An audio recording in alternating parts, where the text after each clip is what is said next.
जो राम मंदिर के नाम पर, धर्म के नाम पर, हिंदू राष्ट्र बनाने के नाम पर, तो हिंदू राष्ट्र बनाने का सपना तो पूरा हुआ नहीं, एक खिलावी पुलाव बन के रह गया। बहुजनों के लिए एक बड़ी चैलेंज है। नरेंद्र मोदी जी आरएसएस ने जो चुनौती दिया है, तो हम आज भी ये चुनौती देते हैं कि 2024 में सपना आपका पूरा होने वाला नहीं है, जिसका टेलर आपको बहुत जल्दी मिल गया।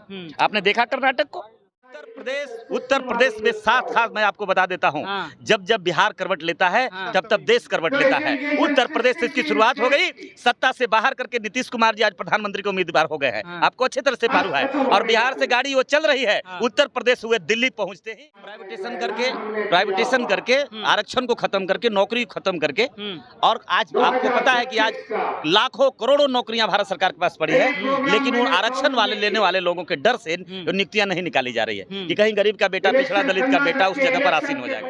वो वोट से लड़ते हैं और ताकत से लड़ते हैं, वो सिर्फ अपने कुटिल चाल से हमारे बहुजनों को सिर्फ लड़वाते हैं, डरवाते हैं, फूट डालते हैं, सिर्फ फूट डालते हैं, लेकिन हम उनके कुटिल चाल को भी समझ गए।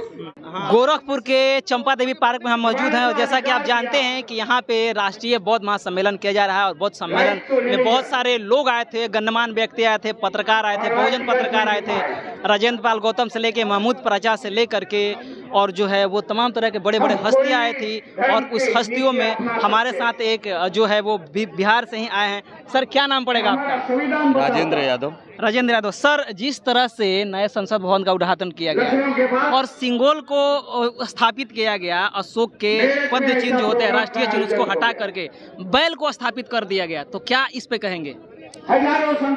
देखिए, कोई भारतीय जनता पार्टी की हजारों साल पुरानी और संघ परिवार के कई सौ साल पुरानी स्ट्रेटजी को लागू कर रहा है, स्ट्रेटजी को लागू कर रहा है, और बैल को आज स्थापित किया है। उसके पहले तो ये भी आप जानते हैं कि गोबर में गणेश को भी स्थापित किया है, और शादी ब्याह में कराया जाता है, और जानवर के पेशाब को भी वो बहुत बड़ा औषधि बना करके लोगों को बांट रहा है, और रेवड़ी बांट रहा है उस पर भी। और उसने जो अभी खास करके जो बात है, वो देश में एक बार फिर से ब्राह्मण दंड को स्थापित करने का प्रयास किया है। और जो खास करके जो मनुवादी लोग हैं, जो राम मंदिर के नाम पर, धर्म के नाम पर, हिंदू राष्ट्र बनाने के नाम पर, तो हिंदू राष्ट्र बनाने का सपना तो पूरा हुआ नहीं, एक खिलावी पुलाव बन के रह गया। तो बोला अगले 2024 में चुनाव में अगर हम जाएंगे तो हम तो 10 साल सत्ता में रहे, और सत्ता के बाद बोले था कि आपने तो हिंदू राष्ट्र की बात किया था, आपने तो हिंदू राष्ट्र बनाया नहीं भारत को, तो कहेगा कि हम हिंदू राष्ट्र नहीं बनाए, हम उसके बदले आपको सिंगोल स्थापित कर दिया।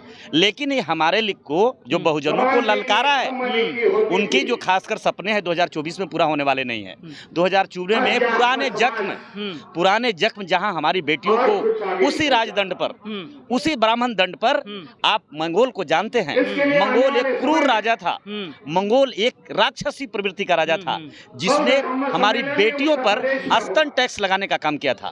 और स्तन टैक्स को जब हमारे बीच लाया था, तो हमारी बेटी ने उसी मंगोल के राजा में, उस शासन में, उस राजदंड को नकारते हुए, उसमें अपनी मर्यादा का इज्जत रखते हुए अपने स्तन को काट करके बताने का काम किया, दिखाने का काम किया था। तो आज बहुजनों के लिए एक बड़ी चैलेंज है।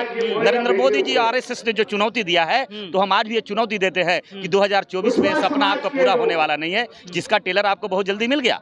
आपने देखा कर्नाटक को, आपने कर्नाटक को देखा, आपने हिमाचल को भी देखा। कर्नाटक और हिमाचल से हताश होकर के ये राजदंड को स्थापित किया है।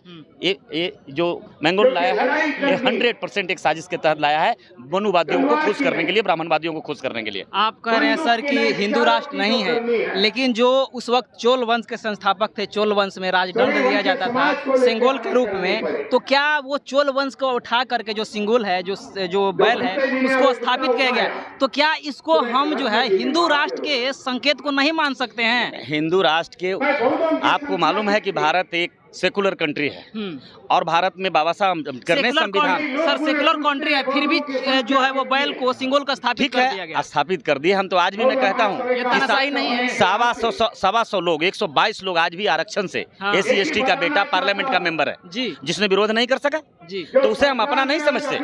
हम 2024 में क्यों कह रहे हैं कि इसके पहले भी कई घटनाओं का अंजाम दिया, और इससे बुरा दिन भारत नहीं देख पाएगा जब इन्होंने आज तक उस परंपरा पर रोक नहीं लगाया जिसके तहत सुप्रीम कोर्ट में जज का बहाली करता है। आज भी वो परंपरा बनाए हुए है, कॉलेजियम सिस्टम वहाँ पर कायम है, और उसका विरोध हमारे 122 सांसद नहीं कर सके, जो रबर स्टाम्प है।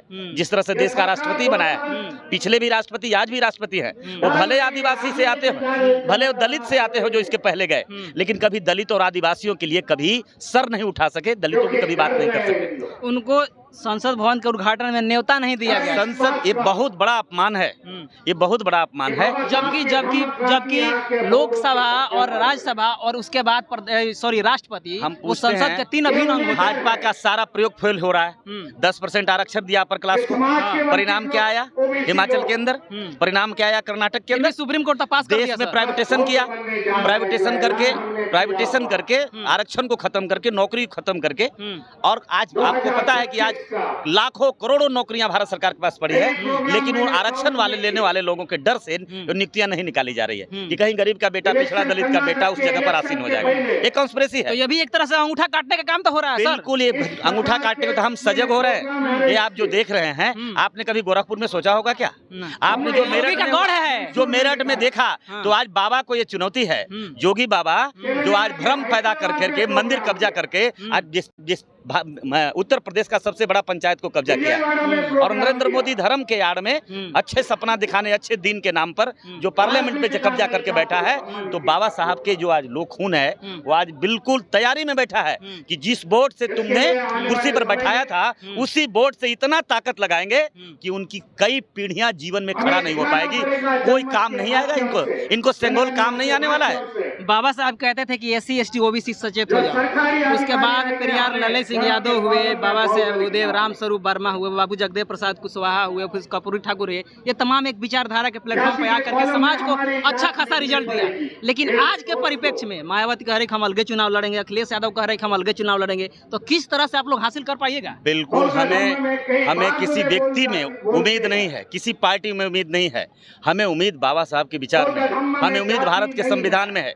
हम संविधान चाहने वाले लोग खड़ा हो जाएंगे, एक पक्ष में खड़े हो जाएंगे, इनका अस्तित्व पर को भी चुनौती दे देंगे, और पूरे देश के 125 करोड़ में 112 करोड़ लोग खड़ा होकर फैसला कर देगा, 24 में सफाया कर देगा। वो लोग संविधान की बात करेंगे, वो लोग फारसा भी उठा लेंगे, वो लोग गणेश भी उठा लेंगे, तो क्या इसमें आप लोगों के विश्वास है? अब हमको बताते हैं, जो व्यक्ति गोबर में कहा गणेश है, जो व्यक्ति चमत्कार दिखाया, वही आदमी तो कहा कि मुंडी काट के जो लेके आएगा राजेंद्र पाल गौतम का और स्वामी प्रसाद मौर्य का, उसको 51 लाख रुपया देंगे।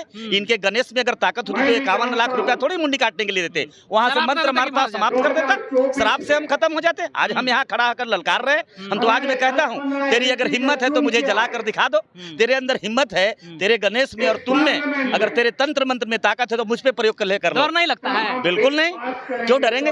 ब्राह्मणों के पास बिल्कुल बहुत ताकतवर मंत्र होता है, मारेगा बस उड़ जाइए। ताकतवर अगर ताकतवर होते तो मैदान में वो लड़ने आते, वो वोट से लड़ते हैं और ताकत से लड़ते हैं। वो सिर्फ अपने कुटिल चाल से हमारे बहुजनों को सिर्फ लड़वाते हैं, डरवाते हैं, फूट डालते हैं, सिर्फ फूट डालते हैं। लेकिन हम उनके कुटिल चाल को भी समझ गए, हम बिल्कुल माफ नहीं करने वाले हैं। आखिरी सवाल, इस सम्मेलन को कैसे देख रहे हैं 2024 के चुनाव के परिप्रेक्ष्य में? 2024 के परिप्रेक्ष्य में स्पष्ट कर देना चाहता हूं कि पूरे जोगी और मोदी विरोधी, RSS विरोधी ये लहर है, तूफान है, और इस तूफान में टिकने वाला कोई नहीं है, सफाया हो जाएगा। मैं आज भी मैं बोलता हूँ, बताओ ना मुझे जीतने की ताकत, मुझे बताओ। बिहार से कहां से जीत के आओगे? लालू नीतीश एक साथ खड़े। आप झारखंड में कहां से जीत के आओगे? कांग्रेस और शिबू सोरेन दोनों एक साथ खड़े।